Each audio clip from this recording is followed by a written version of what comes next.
Hello, I'm Richard Lowe of the Writing King and Ghostwriting Guru. Today I'm here with Paul Berry, who's going to talk to us about habits. Paul, why don't you tell us a little bit about yourself? Absolutely. I'm Paul Barry. I'm the CEO and co-founder, one of the three co-founders of Habit Driven. Habit Driven is a habit tracking app. Helps you create healthy habits and remove the ones that you don't want with AI. Habi as your conversational chatbot. The whole idea in the first place was to make habit building conversational. Very interesting idea. Why don't you tell me a little bit of how that works? Yeah, so when I first met my business partner, Mike had built this app based on, he was always tracking his habits in a Google spreadsheet. And when ChatGPT came out, he thought, I think I'll just upload this sheet into ChatGPT and ask it, what can you basically guess about me from these habits? And it gave him some really interesting insight. And then he kept asking it questions and he thought, I wonder if this would be something that would make a good app. So he started building it initially just for himself. And then he got a team and started to grow a team of developers to work on it and turned it into a fully functioning app that other people could use. And then I met him about 10 months ago and I was building basically conversational marketing chatbots for high ticket coaches and consultants. And he looked at some of our work and said, oh, this would be kind of cool to have. And so we decided to combine the two and create Habi as a conversational companion and assistant, not a coach, but to say, listen, you, through your conversation, will work out what you need to do. Habi is here to make sure that you stick to it, that you can adapt and roll with the punches as you go. And and that's kind of how it all started and how we started working together. And we've been working together now for about 10 months. Nice, nice. So,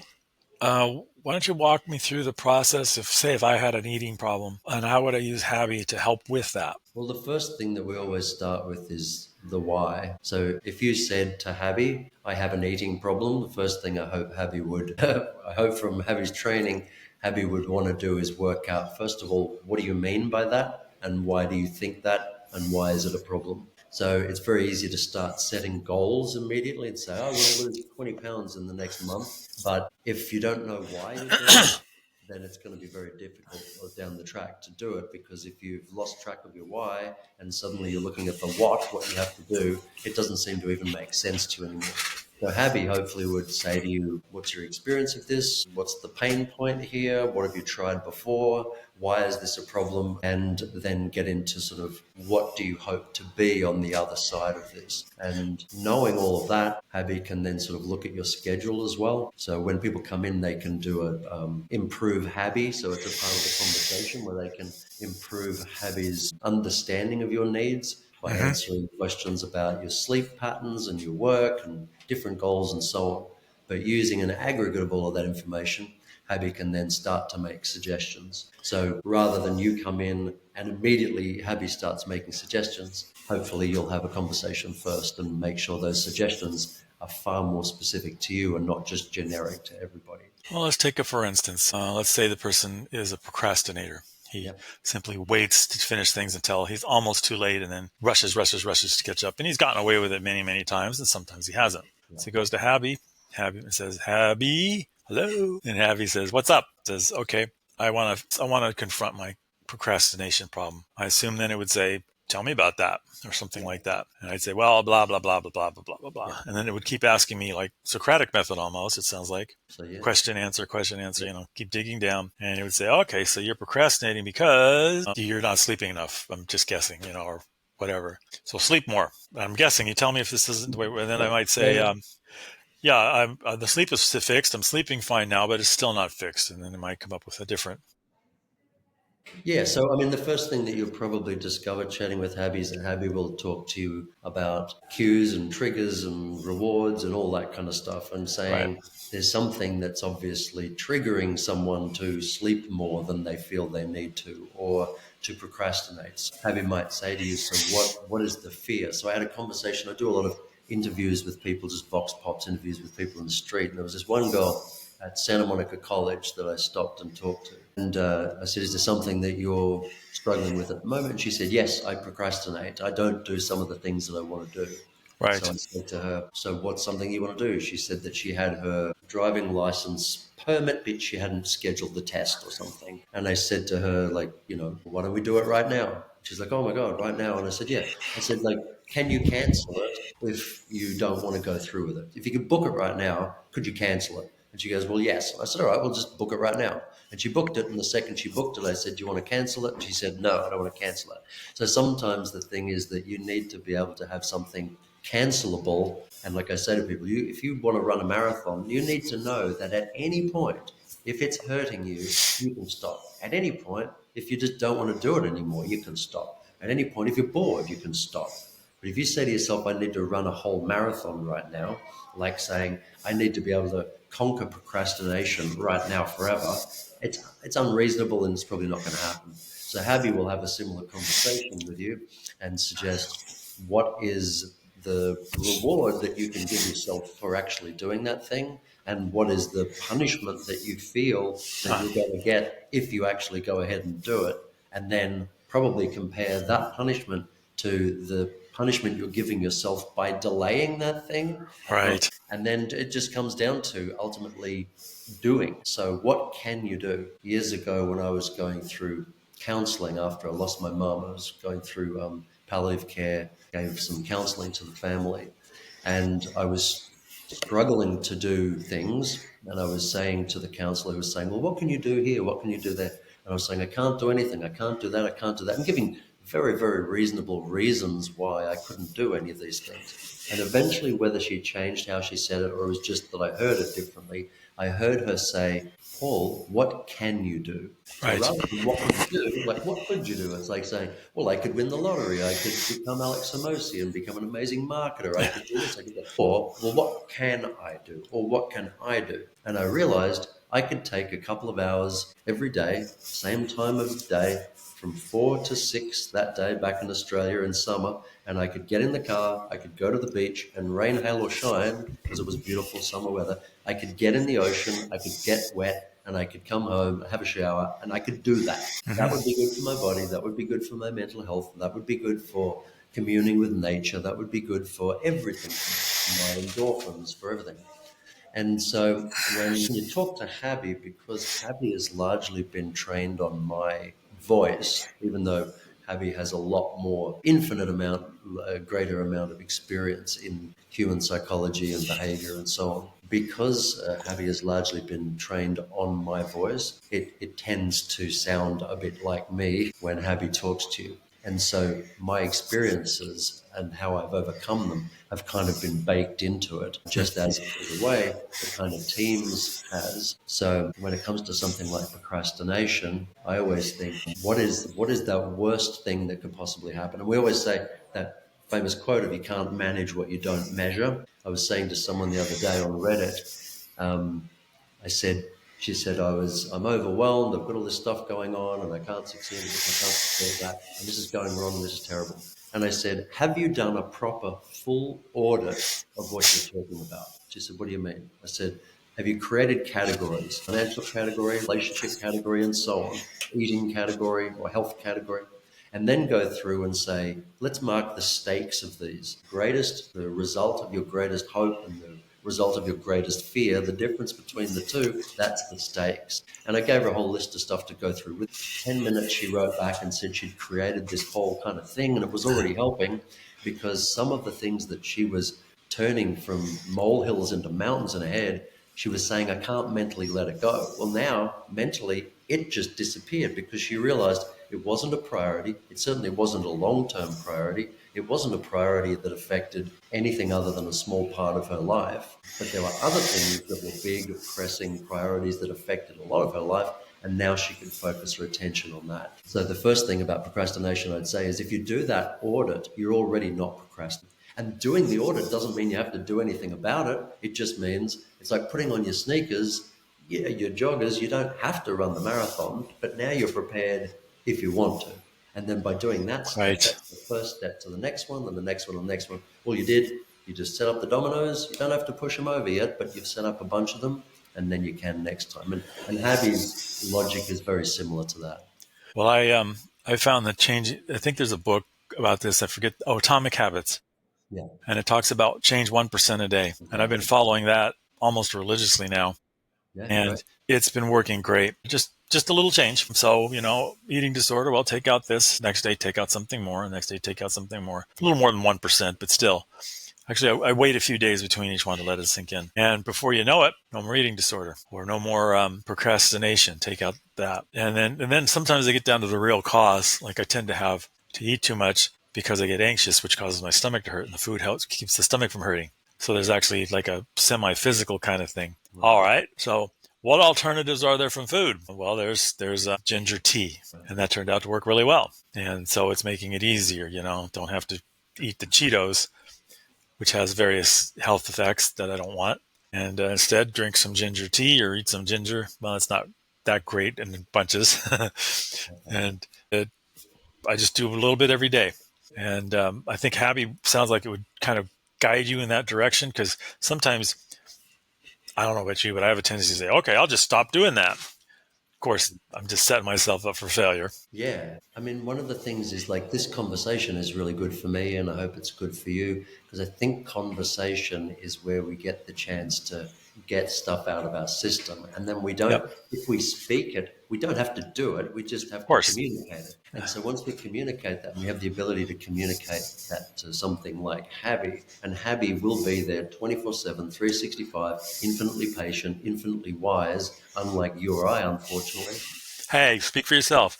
You're infinitely wise, not infinitely infinitely available. But what James Clear, I was going to say before, what James Clear also mentions in Atomic Habits, he talks about the importance of your environment and reducing the friction from things you want to do and Hmm. increasing the friction on things you don't want to do. So Right. there's an old thing of if you're constantly spending on the credit card, take an ice cream bucket, put all of your credit cards in water, and put that in the freezer. Yeah. Now, if you want to do a purchase, you have to go to some effort to get through that Right. process, to get to the card, and blah blah blah. Now it's a bit easier to cheat these days because you've got virtual cards you just press. But I always say a really good example is people who say that they keep hitting the snooze button. Well, if you, before you go to bed, take your phone, and this will go on to the halo effect shortly, but if you take your phone and you put it in the living room and then you go to bed, in the morning when your alarm goes off, you're not Inspector Gadget, your arm can't go out and hit the snooze button. You literally have to get up and leave. So you're making it very, very difficult for yourself in your environment. You're making it very difficult for yourself to Right. hit the snooze. Even better, if you want to then attach that phone to the next thing that you do want to do, if you put the phone in the living room, great. You get up in the morning, you come out, and you're in the living room. But what if you wanted to actually get out of bed and go straight and walk on the treadmill? Well, you'd be better off putting the phone on the treadmill because Right. get out of bed and go to the treadmill.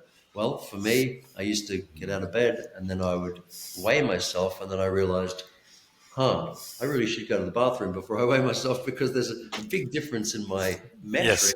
So then I would say, okay, I'll get out of bed, I'll go there, then I'll weigh myself, and then but if I do it the wrong way and I get dressed for the day, now I'm like, now I've got to go back and weigh myself.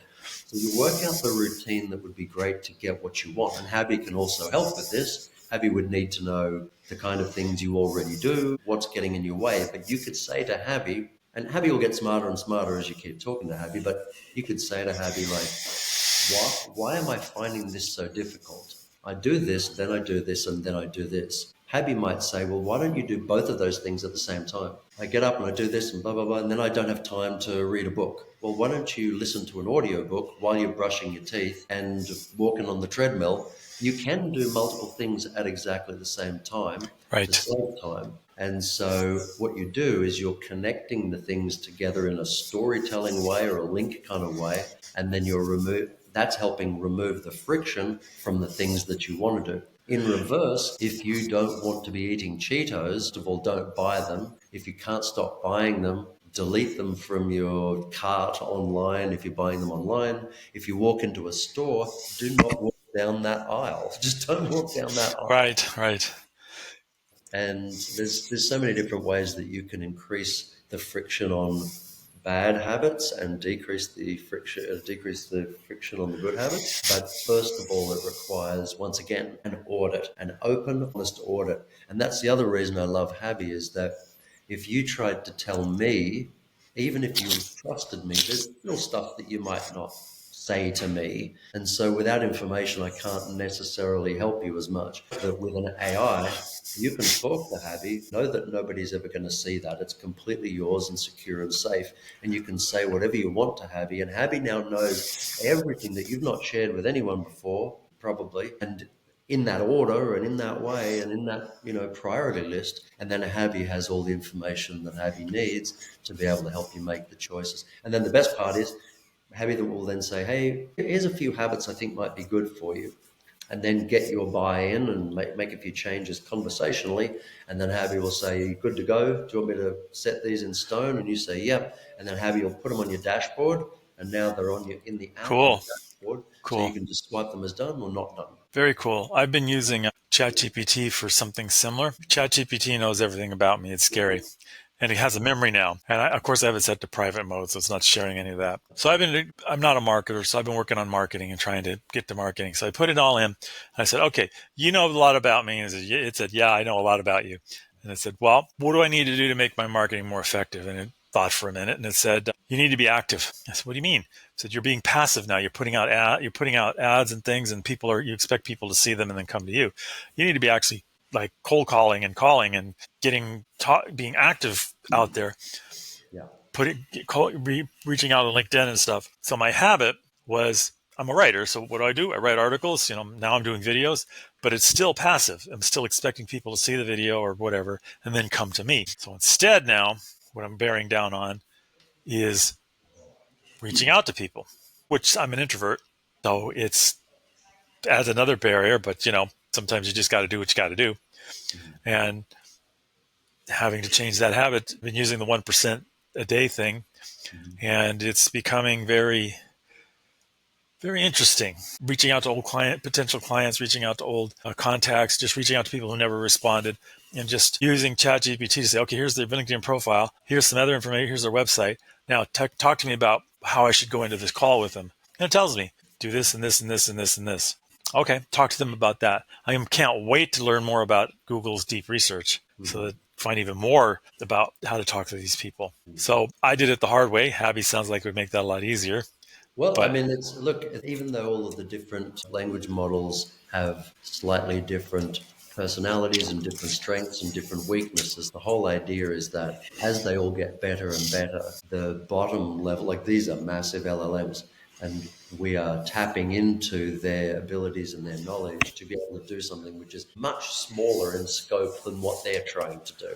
The difference being with function calling and so on, we are able to actually make things happen. Now, the next layer on top of this is what we call our channel partners, and we're going to be launching these channel partners shortly. right. And over time, by the end of the year, we'll have a whole marketplace of these thought leaders and coaches and people who, other than just having a teacher teach you stuff and eventually you're supposed to do something with that, you actually download their success habits in their niche into your own app. And if you do them, into your own life. So if Alex Hermosi creates 1 million videos and says that you should do this and that, he's probably right. These are things that you probably should do, is become extremely successful doing them.